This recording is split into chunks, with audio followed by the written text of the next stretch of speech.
Hello everyone, welcome to Genius Mentor School. तो science with concept series में आज हम एक नया कंसेप्ट समझने वाले हैं जिसका नाम है वैक्यूल। देखिए, हम बहुत सारी हमारी टोटल जितनी भी इंपॉर्टेंट सेल ऑर्गेनल्स होते हैं वो पढ़ चुके हैं।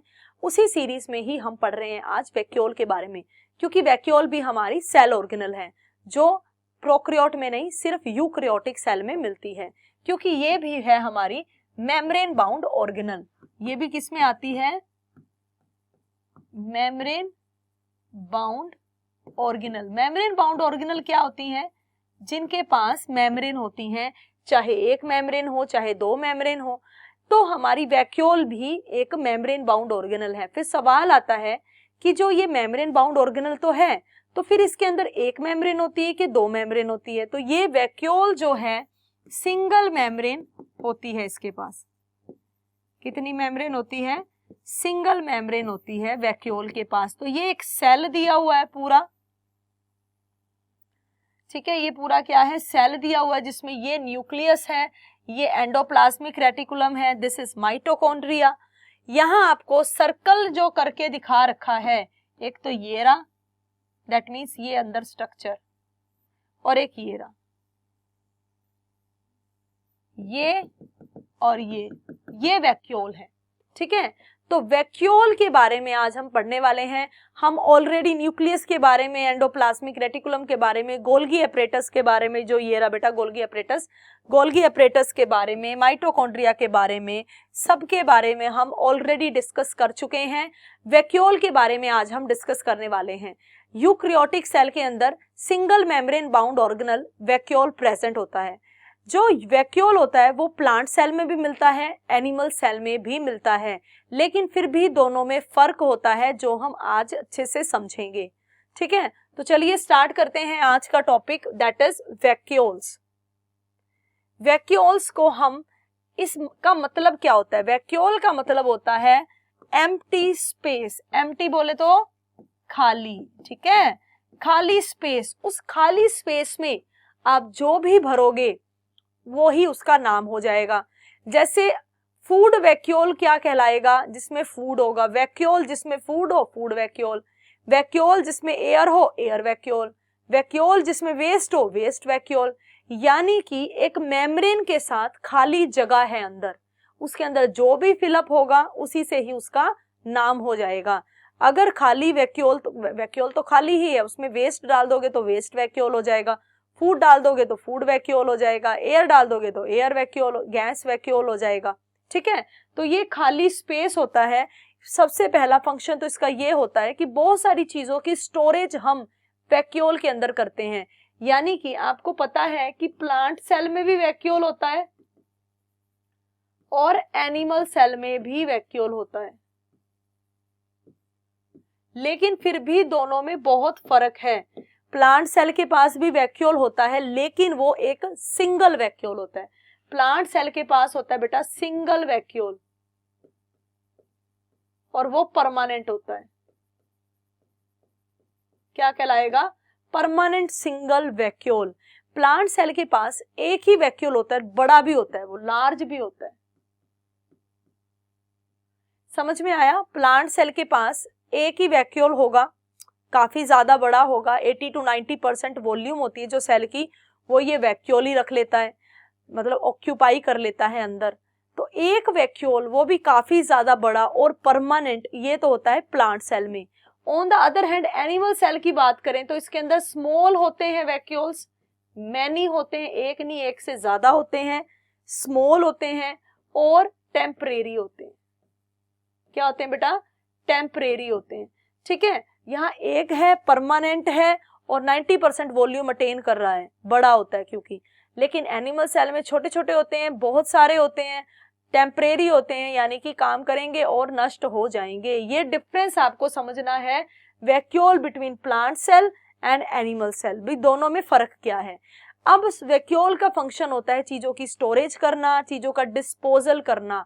जैसे वेस्ट है, तो वेस्ट जब वैक्यूल में स्टोर हो जाएगा तो उसको वेस्ट वैक्यूल कहेंगे।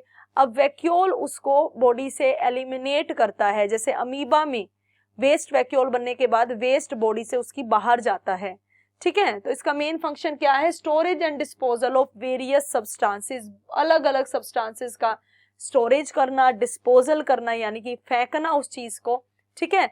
जैसे ये स्टोर किसको करता है, ये फूड को स्टोर करता है, बाकी अलग अलग तरह के न्यूट्रिएंट जैसे लिपिड्स, फैट्स, प्रोटीन्स, उनको स्टोर करता है, जो कि बहुत जरूरी है सेल के सरवाइव करने में। सेल जिंदा रहता है तो इन न्यूट्रिएंट्स की वजह से ही रह पाता है, और वैक्यूल इन्हें स्टोर करके रखता है। डिस्पोजल की बात करें तो ये डिस्पोजल करता है वेस्ट सब्सटेंसेस का, किसका, वेस्ट सब्सटेंसेस का, वेस्ट प्रोडक्ट का। उन्हें पहले स्टोर करके फिर उन्हें रिमूव करवाना भी किसका काम है, वैक्यूल्स का काम है, ताकि पूरा का पूरा एंटायर सेल, पूरा सेल कंटेमिनेशन से यानी कि गंदा होने से बचे। इस वजह से उसके अंदर जो भी वेस्ट बनता है उसे स्टोर कर कर एग्जैक्ट उसकी लोकेशन पर डिस्पोज करके आना, ये वैक्यूल का काम होता है। तो storage plus disposal of the waste substances both are the functions of vacuole. तो ये तो हो गए वैक्यूल के इंपॉर्टेंट फंक्शंस। अब बात करते हैं वैक्यूल के स्ट्रक्चर की, क्योंकि एग्जाम्स में ये भी पूछा जा सकता है आपसे कि what is the structure of vacuole. तो वैक्यूल जो है उसका स्ट्रक्चर हमें दिया हुआ है यहाँ पर, ये पूरा सेल है, और सेल के अंदर बेटा ये है वैक्यूल, जो आपको रेड से मार्किंग दिख रही है। अब ये है पूरा प्लांट सेल, है क्या ये प्लांट सेल। अब आपको पता है प्लांट सेल की आउटर जो कवरिंग होती है वो पहले सेल वॉल होती है, सेल वॉल के अंदर क्या होती है, सेल मेम्ब्रेन होती है, ठीक है। सेल वॉल के नीचे क्या होती है, सेल मेम्ब्रेन, बीच वाले कंटेंट को साइटोप्लाज्म कहते हैं, ठीक है। फिर यहाँ आप देख रहे हो सबसे ज्यादा जगह तो वैक्यूल ने ही ली है। उसके बाद ये है क्लोरोप्लास्ट, ये है माइटोकॉन्ड्रिया, ये है न्यूक्लियस, ये है एंडोप्लाज्मिक रेटिकुलम, ये है गोल्गी बॉडी। लेकिन सबसे ज्यादा जगह किसने ली, वैक्यूल ने। एक ही वैक्यूल दिख रहा है ना आपको प्लांट सेल के अंदर, जैसा कि मैंने आपको बताया कि प्लांट सेल के अंदर तो एक ही वैक्यूल होता है, बहुत सारी जगह लेता है, इवन सेंटर में ले लेता है वो जगह, ताकि जो न्यूक्लियस है वो दुबक के साइड में आ गया है, ठीक है।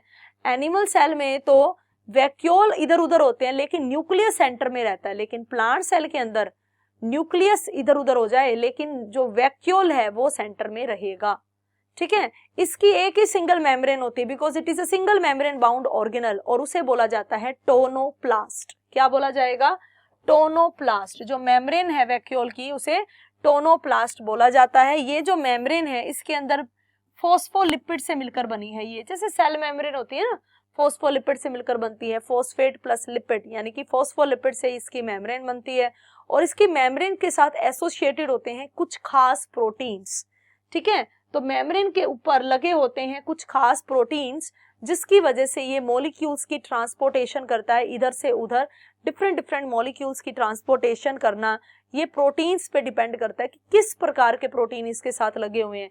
जिस प्रकार के प्रोटीन इसके साथ लगेंगे वैक्यूल उन्हीं चीजों की स्टोरेज और डिस्पोजल करने के लिए रिस्पॉन्सिबल होता है। सो आपको याद रखना है कि जो वैक्यूल है प्लांट सेल का कैसा है, एनिमल सेल का कैसा है। इनकी मेम्ब्रेन को टोनोप्लास्ट कहते हैं। 90% वॉल्यूम रखता है ये प्लांट सेल के अंदर, लेकिन छोटे छोटे वैक्यूल प्रेजेंट होते हैं एनिमल सेल के अंदर। प्लांट सेल के अंदर परमानेंट एक वैक्यूल रहता है, एनिमल सेल के अंदर छोटे छोटे होते हैं, टेम्परेरी होते हैं, कुछ समय बाद डैमेज हो जाते हैं, नष्ट हो जाते हैं, ठीक है। वैक्यूल सेंटर में प्रेजेंट होता है प्लांट सेल के अंदर और साइड में प्रेजेंट होता है एनिमल सेल के अंदर।